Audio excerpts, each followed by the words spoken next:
இயக்குனர் நிதேஷ் திவாரி இயக்கத்தில் நடிகர் ரன்பீர் கபூர் நடிப்பில் உருவாகி வரும் ராமாயணம் திரைப்படம் தற்போது கவனம் பெற்றுள்ளது. அமீர் கானின் டங்கல் திரைப்படம் மூலம் பிரபலமான நிதேஷ் திவாரி இயக்கும் இப்படம் 2 பாகங்களாக வெளியாக உள்ளது. இதில் ரன்பீர் கபூர் ராமராகவும், சாய் பல்லவி சீதையாகவும், யஷ் ராவணனாகவும், ராகுல் பிரீத்தி சிங் சுர்பனையாகவும், சன்னி தியோல் அனுமனாகவும் நடித்துள்ளனர். மேலும் பழைய இந்தி ராமாயணம் தொலைக்காட்சி தொடரில் ராமராக நடித்த அருண் கோவில் இப்படத்தில் மன்னர் தசரதர் கதாபாத்திரத்தில் நடித்துள்ளார். இப்படத்தின் இசையில் AR ரகுமானுடன் ஹாலிவுட் இசையமைப்பாளர் ஹேன்ஸ் ஸ்டிம்மரும் இணைந்துள்ளார்.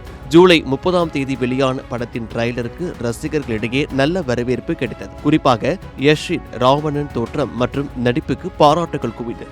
அதே நேரத்தில் ராமர் கதாபாத்திரத்திற்கு போதிய முக்கியத்துவம் வழங்கப்படவில்லை என்றும், சீதை கதாபாத்திரத்திற்கு சாய் பல்லவி பொருத்தமாக இல்லை என்றும் சிலர் விமர்சனம் தெரிவித்தனர். இதனைத் தொடர்ந்து பழைய ராமாயணம் தொடரில் சீதையாக நடித்த தீபிகா சிக்கலியா சீதையின் தோற்றம் குறித்து தெரிவித்த கருத்தும் விவாதத்தை ஏற்படுத்தியுள்ளது. துளசிதாசர் எழுதிய ராமாயணத்தில் சீதையின் தோற்றம் குறித்த பல விவரங்கள் குறிப்பிடப்பட்டுள்ளதாகவும், சுரல் முடி குறித்து குறிப்பிடப்படவில்லை என்றும் அவர் கூறியிருந்தார். இதற்கிடையில் சாய் பல்லவியின் பழைய பேட்டி தொடர்பான விவாதங்களும் மீண்டும் எழுந்துள்ளன. முன்னதாக தெலுங்கு திரைப்படமான விராடா பருவம் வெளியீட்டின் போது சாய் பல்லவி அளித்த பேட்டி ஒன்றும் மீண்டும் விவாதத்திற்கு வந்துள்ளது.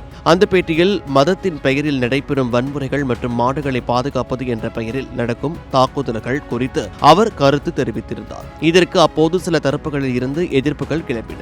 அந்த விவகாரத்திற்கு பிறகு அமரன் திரைப்படத்திற்காக தேசிய விருது அறிவிக்கப்படாததற்கும் சிலர் இதனை காரணமாக கூறினர். தற்போது ராமாயணம் திரைப்படத்தில் சீதையாக நடிப்பது தொடர்பான புதிய சர்ச்சைகளும் சாய் பல்லவியை சுற்றி உருவாக்கியுள்ளன. இருப்பினும் சில ரசிகர்கள் மற்றும் ஆதரவாளர்கள் சாய் பல்லவிக்கு ஆதரவாக கருத்துக்களை தெரிவித்து வருகின்றனர். ட்ரைலரை மட்டும் வைத்து ஒரு கதாபாத்திரத்தை மதிப்பிட முடியாது என்றும், முழு திரைப்படம் வெளியான பிறகே முடிவு செய்ய வேண்டும் என்றும் அவரது ஆதரவாளர்கள் தெரிவித்து வருகின்றனர். நிதேஷ் திவாரி இயக்கும் ராமாயணம் திரைப்படம் வரும் தீபாவளி பண்டிகையை முன்னிட்டு வெளியாக உள்ளது. திரைப்படம் வெளியாகும் முன்பே கதாபாத்திர தேர்வு மற்றும் நடிகர்கள் குறித்து உருவாகியுள்ள இந்த விவாதங்கள் படம் மீதான எதிர்பார்ப்பையும் கவனத்தையும் அதிகரித்துள்ளன.